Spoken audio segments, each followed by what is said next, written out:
Libya did not leave it for the Italians or Turk, and we will not leave it for some thugs. Our morals are high, and may God make Libya a safe country, and may God be with you. Well, let's get some response to those comments now from someone who's been protesting in Libya. Mufta joins me now on the phone from Benghazi. We spoke a little while earlier. Good to have you back on the phone. What's your reaction to Saif al-Islam Gaddafi's address to the people? You saw it, I believe. What do you think? I have many adjectives to explain what Saif al-Islam in his speech said. He is babbling. He's confused. He's afraid, and he doesn't know what's going on, or he's just in a state of denial. What's your... what we do know, or what we thought we knew, was there was ongoing conflict in Benghazi, and also word that Benghazi was now not in the control of the government. Who is in charge of the city? Young people in charge of the city right now, and they are doing just fine. I mean, they are directing traffic and keeping peace and advising people to be united. There are states sitting in the front of the courthouse, and there are some elders in that courthouse, and I think they are debating what to do the next step. Well, of course, you were at the courthouse earlier in the day. We saw pictures just a few moments ago, many people out there. Where are the security forces? Where is the military in all of this? There is no security forces. There are no military. I mean, the military, which is the special forces which attacked the barracks, Gaddafi's barracks, a lot of them died in the confrontation, and a lot of them stood around. You know, they are united with the people. If the young people are in charge of the city and the military are not involved in security, what is the next step for people there in Benghazi? Are you worried that Tripoli might send in troops to take control of the city? Oh, he has so much problem in Tripoli to send in troops, you know. He has just to take care of himself in Tripoli. I don't think he's going to be here today. This man is over. It's done. Game is over for Gaddafi.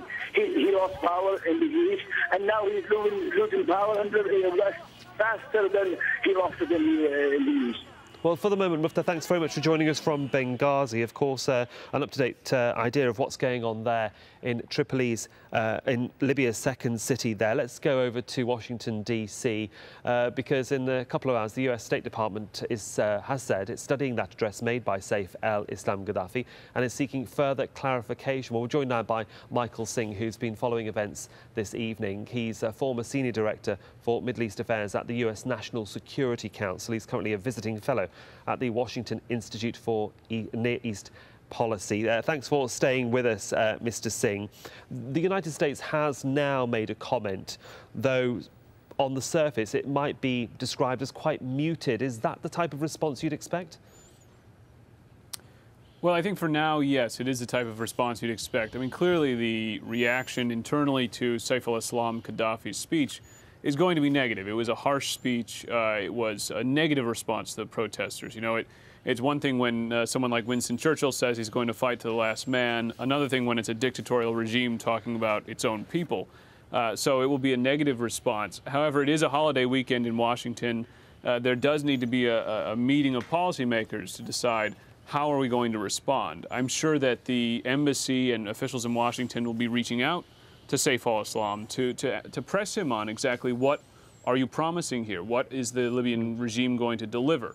And so I think for now the comments are tentative, but I expect as this progresses and especially tomorrow morning in Washington, you'll see stronger, more definitive comments. Well, just stay with us for a moment, Mr. Singh. Just want to give our viewers a bit more information as to who Saif al-Islam al-Gaddafi is. Well, he's 38 years old. He's the second eldest of Muammar Gaddafi's 7 sons. Widely regarded by the West as the friendlier face to Libya. He's helped lead talks which resulted in Tripoli renouncing nuclear weapons and ended decades of isolation by the West. He advocates political and economic reform, and as a result, he's clashed with conservatives, including members of his own family. and the government has restricted activities of 2 newspapers that he's involved with. Saif is regularly tipped to take over from his father, but he's renounced formal politics in the past. Back to Mr. Singh there in Washington. What do you make of him being the one who is actually making these statements on national television and not his father? I mean, what sort of conversations are happening behind closed doors, maybe in Washington and in European capitals, as to Libya's next move? Well, it's hard to interpret, frankly, because it's hard to know exactly what's happening behind closed doors there in Tripoli.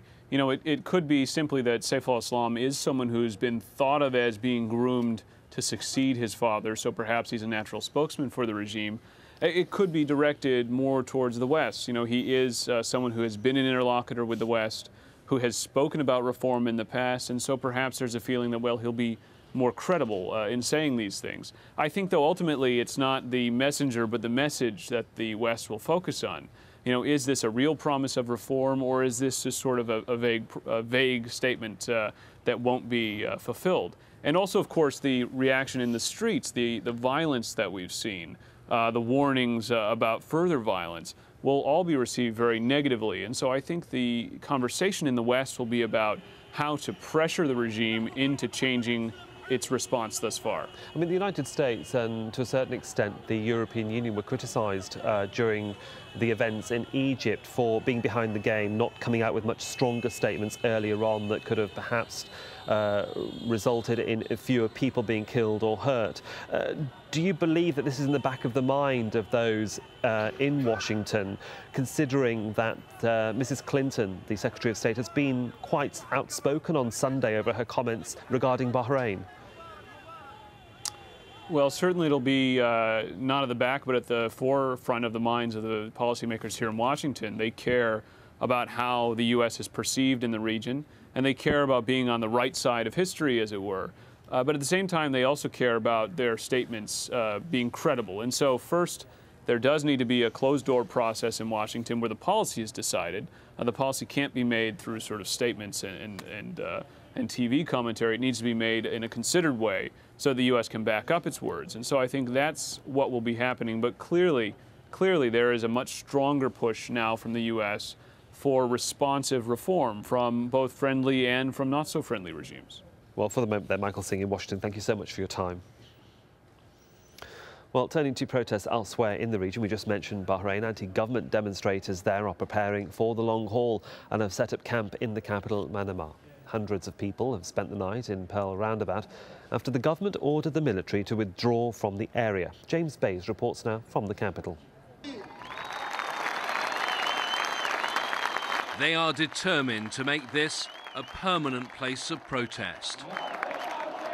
A day after the army and police withdrew, the area around Pearl Roundabout has become a tented city with free food, water and electricity.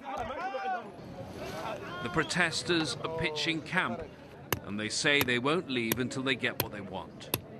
Zain al-Abidin down. Mubarak down.